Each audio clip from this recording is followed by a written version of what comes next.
শুভ সকাল বন্ধুরা, কেমন আছো সবাই? আশা করি সবাই ভালো আছে, আমিও অনেক ভালো আছি। তা এখন বাজে সকাল 10:30। আমার সমস্ত কাজ বাজ শেষ, রান্না অর্ধেক হয়ে গেছে আর অর্ধেক করব, আর স্নান পুজো সব শেষ। স্নান পুজোটা সকাল সকাল সেরে নিয়েছি, আজকে সকালবেলার কাজটা করে একদম স্নান আর পুজোটাও সেরে নিয়েছি। তো আজকে সকালবেলায় করেছি আমি রুটি। আজকে সকাল থেকে আমি খাবো রুটি, মানে আমি রুটি একদম খেতে পারি না। তোমরা জানো, প্রত্যেকেই যারা আমার ব্লগ দেখো তারা জানো আমার বাড়িতে রাতেরবেলায় রুটি হয়, রাতে রুটি করি, কিন্তু সায়ন আর ওর বাবা খায়, আমি খাই না, কারণ আমি রুটি একদম খেতেই পারি না। রুটিটা আমার একদম পছন্দ না, মানে সেই চিবোতে চিবোতে গেলেও তো এই সব কিছু আমার একদম ভালো লাগে না। তবুও আজকে সকালবেলার থেকে আমি খাবো রুটি, কারণ আমি অনেক মোটি হয়ে যাচ্ছি মোটি, তাই খাবো রুটি। তো আমার অনেক ওজন বেড়ে যাচ্ছে, হুড় করে ওজন বাড়ছে, জানি না কেন। ওজন করলাম আজকেও ওজন 4 কেজি বেড়ে গেছে, যেটা আমার নর্মাল ওজন ছিল। আমি 52 এরকম থাকি, আজকে যেন 56 কেজি হয়ে গেছে, আমার 4 কেজি ওজন বেশি। তো সেই জন্য ভাবলাম আজকে থেকে রুটি খেতে হবে। আর গরমও ভীষণ পড়েছে, দেখো কথা বলতে বলতেও ঘামাচ্ছি, ঘেমে গেছি। তো আজকে থেকে রুটি করব সকালবেলা করে। আর রাতেরবেলা রুটি খাওয়াটা একদমই আমার পছন্দ হয় না, মানে খেতেই পারি না। তো সকালবেলা করে আজকে থেকে আমি রুটি খাবো। একা একা আমার জন্য তো রুটি করা হবে না, সেই জন্য আমি আমার সাথে সায়নকেও নিয়ে নিয়েছি। সায়নকে বললাম, তুই বাবান রুটি খাবি সকালবেলা করে, আর আমার ছেলে রুটি খেতে ভীষণ ভালোবাসে। তো আজকে থেকে রুটি করব, ছেলেও রুটি খাবে, আমিও রুটি খাবো।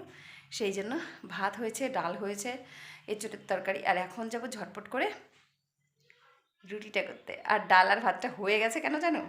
আজকে রান্না করিনি, কালকের ছিল, সেগুলোকে ফ্রিজ থেকে বার করে শুধু গরম করে নিয়েছি। আজকে আর করতে হবে না। তখন ঝটপট রুটিটা করবো, আর যা যা করার তা করবো। রুটি কী দিয়ে খাবো সেটা করবো। তো চলো ব্লগটা দেখতে থাক, আশা করি তোমাদের অনেক ভালো লাগবে। A few moments later. তোমাদের সাথে কথা বলে ঝটপট করে রুটিটা বানিয়ে নিয়েছি, এই দেখো। এদিকে রুটি হয়ে গেছে। আজকে রুটি বানিয়েছিলাম 7টা, তো সায়ন খেয়েছে 3টা। আর ওর বাবা বলল আমিও এখন থেকে তাহলে সকালেই রুটি খাবো, রাতে আর খাবো না। তো ওকে দিয়ে দিলাম 3টা, আর আমি খাবো একটা। তা আমার জন্য একটাই বেঁচেছে, আর আমি একটাই খাবো। আর আমার তো শুরু আজকে রুটি দিয়ে। আর দেখো রুটিটাকে পুড়ে কি করেছি, মানে রুটি ভাজতে ভাজতে ফোন এসেছিলো, গল্প করতে করতে রুটি ভেজেছি, আর রুটি পুড়ে টুড়ে একদম যা তা অবস্থা। তো আমি একটাই রুটি খাবো আজকের থেকে, যেহেতু আমি শুরু করলাম রুটি খাওয়াটা, আস্তে আস্তে বাড়াবো। আর এই যে দেখো কালকের ডাল, যেটা ফ্রিজে ছিল বের করে জাল দিয়েছি। আর এই যে কালকেরই এঁচোড়ের তরকারি, আজকে তো নিরামিষ, সেজন্য হয়ে যাবে। তো এদিকে রুটি নিয়ে নিয়েছি, আর এই দেখো ভাত হয়ে গেছে হাঁড়িতে, এটা দুপুরে, আর রাত্রের জন্য ভাত একবারে করে নিয়েছি। স্নান করে অনেকক্ষণ আগেই তো পুজো টুজো দিয়ে নিয়েছিলাম, কিন্তু ভাবছিলাম আলতা পরবো, বেশ কিছুদিন থেকেই ভাবছি আলতা পরবো। আর আমার ঘরে আলতা রয়েছে আমি জানি না, তার জন্য আজকে আলতাটা একটু ঝটপট পরে নেবে। এই দেখো কেমন হয়েছে, তোমরা কিন্তু জানিও। এই দেখো, তো এখন দুপুরবেলা কালকের ডাল তরকারি রয়েছে, আর এদিকে এই যে কচুর বড়া করে নিয়েছি। কচুর যে পেছন দিকটা হয় সেটাকে থেতো করে পিঠালি দিয়ে বড়া করেছি। আর এই যে একটা তরকারি দেখতে পাচ্ছ, এটা আমাকে আমার ননদ পাঠিয়েছে, পিসার শ্বশুরের ননদ আছে বাড়ির পাশে, ও পাঠিয়েছে।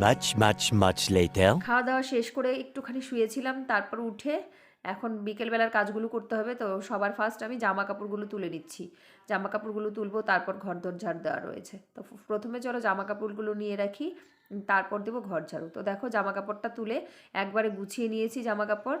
তারপর মানে ঘরের বাইরের কাজ দিকেতে আমি সকালবেলায়ও তাই করি, আগে উঠোন ঝাড়ু দিই জানো তো। এভাবেই আগে জামা কাপড়গুলো গুছিয়ে নিলাম। তারপর এখন ভালো করে আমি দুপুরবেলা একটু শুয়েছিলাম, বিছানাটাও গোছালো হয়েছিল, তো বিছানাটা একটু ঝেড়ে ঝুড়ে পরিষ্কার করে এখন ঘরটা ঝাড়ু দিয়ে নিচ্ছি। আর সায়ন চলে গেছে পড়তে, ওর আজকে রয়েছিল টিউশন, তার জন্য ও চলে গেছে। আর ওর বাবা তো ডিউটিতেই, আমি একাই বাড়িতে। তারপরও দেখো ঘর থেকে কত নোংরা বেরোচ্ছে, কেন বলো তো? এখানে তো আমার দোকানের মালগুলো রাখা থাকে, তো যেখানে রাখা থাকে ওই জায়গাটা তো আর ঝাড়ু দেওয়া যায় না। আর এখন তো আমি দোকান খুলে নিয়েছি, 3টের সময় দোকান খুলেছি, তো সব মাল দোকানে নিয়ে গেছি, তার জন্য ঝাড় দেওয়ার সময় ওই জায়গাটা পরিষ্কার করে নিয়ে, আর এতগুলো নোংরা কিন্তু বের হয়। এখন ভালো করে বারান্দাটাও ঝাড়ু দিয়ে নিব। তারপর দুপুরে খাওয়া দাওয়া হয়েছিল, সেই বাসনগুলোও কিন্তু রয়ে গেছে, কারণ দুপুরে খাওয়া দাওয়ার পর আমি আর বাসন মাজিনি, এত রোদ ছিল। ভাবলাম বিকালবেলায় যখন জল আসবে, আর আমাদের তো জানোই টাইমের জল, তো তার জন্য ভাবলাম বিকালবেলা যখন জল আসবে তখন একদম বাসনগুলো মেজে হাত পা ধুয়ে পরিষ্কার হয়ে নেব। তো তার জন্য এখন ঘর ঝাড়ু দিয়ে তারপর যাব বাসন মাজতে, জল ভরতে। তো ফটাফট করে ঘরটা ঝাড়ু দিয়ে নিই। যেমনটা তোমাদেরকে বলেছি, এই দেখো সমস্ত বাসনগুলো মেজে এখানে বারান্দায় আমি এইভাবে উপর দিই, জলটা ঝরে যায়, বাসনগুলো শুকোয়, তারপরে রান্নাঘরে নিয়ে রাখি ঝুড়িতে। গাইজ, কালকে যাওয়ার কথা ছিল কালেকশানে, কালকে যাইনি, শরীরটা ভালো লাগছিল না, তার জন্য শুয়েছিলাম। আর এখন যাচ্ছি কালেকশানে, এই যে খাতা ভেতরে করে সেটা নিয়ে নিয়েছি, মানে কালেকশনের খাতা। আর এখন যাব কালেকশনে। তো রাত হয়ে গেছে, এখন বাজে 8টা। আমি একা যাচ্ছি না, সায়নকে নিয়ে যাচ্ছি, সায়ন বাইরে দাঁড়িয়ে আছে। তো এখন যাব কালেকশনে, কারণ দোকানে বসেছিলাম, দোকান টোকান করে বন্ধ করে সব কিছু, তারপর কালেকশনের জন্য বেরোচ্ছি। তো একা তো যেতে পারবো না, অনেকটাই রাত হয়েছে এখন, তো সেই জন্য সায়নকে নিয়ে যাচ্ছি। ও আমার সাথে গেলে আমার ভয়টাও লাগবে না, মানে সাহস থাকে একটা, বলো, একা একা যেতে ভালো লাগে না। তো সেই জন্য বেরিয়েছি, 9টার মধ্যে ঢুকে পড়বো বাড়িতে, সায়নের পাশে। চল, এই যে 5,000 টাকা মাসে। 1 hour later. কালেকশন থেকে আসলাম, আর এই কদিন থেকে কি হয়েছে জানো, আমি একটু হাঁটলে বা একটু জোরে কথা বলে হাঁপিয়ে যাচ্ছি। তো এই যে কালেকশন থেকে হেঁটে হেঁটে আসলাম, এই 1 ঘন্টা মনে করো হাঁটা হয়েছে আমার, আর শরীরটা এত ক্লান্ত লাগছিল, এসেই শুয়ে পড়েছি। ফ্যানটা চালিয়ে বাস বিছানাটার মধ্যে একদম ঢাপাস। কিছুক্ষণ শুয়ে থাকবো, তারপর উঠে আবার রাতের খাবার দাবার ব্যবস্থা করতে হবে। এখন বাজে 10টা, আর বসে গেছি খেতে। ক্যামেরা অন করা হয়নি, আমাদের খাওয়া দাওয়া হয়ে গেছে। এই দেখো সমস্ত বাসনগুলো জড়ো করে বসে আছি, তারপর মনে পড়েছে যে আমি তো ক্যামেরাই অন করিনি, খাওয়া দাওয়া সমস্ত শেষ, তোমাদের সাথে কিছু শেয়ার করা হয়নি। অনেকগুলো ভাত বেঁচে গেছে হাঁড়িতে, দেখবে এই দেখো প্রচুর ভাত রয়ে গেছে, মানে এই ভাতটাই জল ঢাললে দুজনার হয়ে যাবে। তো তার জন্য জল দিয়ে নিলাম, আর যেহেতু জলগুলো বিকালের ভরা একদম গরম হয়ে গেছিলো, তো একটু জল দিয়ে ভাতটাকে চাকাটাকে একটু ভেঙে দিলাম। আর এখন ফ্রিজ থেকে বরফ বের করে বরফ দিয়ে দিচ্ছি। কেন বলো তো, বরফ দিয়ে দিলে না জলটা ঠান্ডা হয়ে যাবে, ভাতগুলো বেশ ভালো থাকবে। চাইলে আমি ফ্রিজে রাখতে পারতাম, কিন্তু ফ্রিজে রাখা ওই পান্তা ভাতটা খেতে বেশি ভালো লাগে না, এইভাবে হাঁড়িতে রাখা পান্তা ভাত খেতে একটা আলাদাই মজা। তো তার জন্য এই বরফের টুকরোগুলো ভালো করে বের করে প্রথমে হাঁড়িতে ঝাড়লাম, বের হচ্ছিল না, তারপর টেবিলের মধ্যে মেরে মেরে বের করে দিয়ে দিলাম ভাতে। তো এতে ভাতটা ঠান্ডা থাকবে আর ভালো থাকবে। এই ভাতটা সকালবেলা ডালের বড়া বা আলুর চপ কিছু করে খেতে হবে, আর আমার রুটি খাওয়া হবে না কালকে। আর খাওয়া দাওয়ার পরে হাত মুখ ধুয়ে এসে এদিকে সায়ন আর ওর বাবা গল্প করছিল, মানে কিছু একটা পড়াশোনা নিয়ে বা কী কী নিয়ে ওরা গল্প করছিল। আর আমার মাথা এত যন্ত্রণা করছিল, থাকতে পারছিলাম না। ওই যে বললাম না, তখন অনেকটা সময় হেঁটে হেঁটে কালেকশানে গেছিলাম, তখন থেকে আমার মাথাটা যন্ত্রণা হচ্ছিল। তো এবার ভাবলাম মাথায় আমি একটু তেল দিয়ে নিই।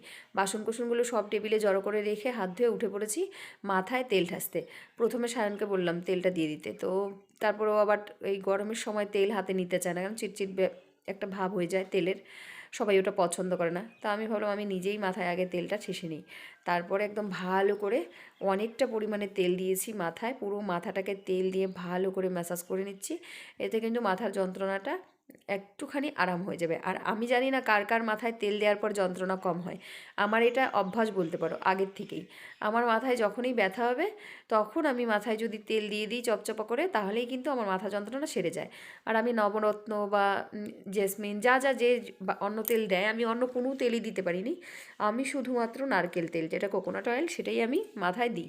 তো ভালো করে তেল দিয়ে একটা টাইট করে খোঁপা বেঁধে নিলাম, কারণ এখন তো আর কোথাও যাওয়ার নেই, শুয়ে পড়বো। তো এদিকে দেখো ওরা বই নিয়ে বসেছে সায়ন বিছানায়, বললাম না এতক্ষণ থেকে ওই বই খাতা নিয়েই কালচার চলছিল। তো এখন আবার বই নিয়ে বসেছে। আর রাত হয়ে গেছে এখন 10:30। শুভ ভীষণ মাথার যন্ত্রণা, চোখ তাকাতে পারছি না, সেজন্য আমি বলছিলাম এখন বই খাতাটা গুছা শুয়ে পড়বো। তো গুছিয়ে নেবে তারপর শুভ। তো গাইজ আমাদের খাওয়া দাওয়া শেষ, সব কিছু রাত্রের। এই দেখো সায়ন শুয়েও পড়েছে এই যে মশারির ভেতরে, আর আমি এখনও বাইরে দাঁড়াও দেখাচ্ছি।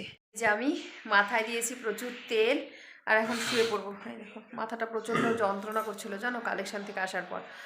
আর দুপুরে ঘুমানোর খুব অভ্যাস, আজকে একটু দুপুরে কম ঘুমিয়েছি, মানে ঘুমাইনি বললেই চলে, তার জন্য চোখ মুখগুলো দেখো ঢুকে ঢুকে গেছে।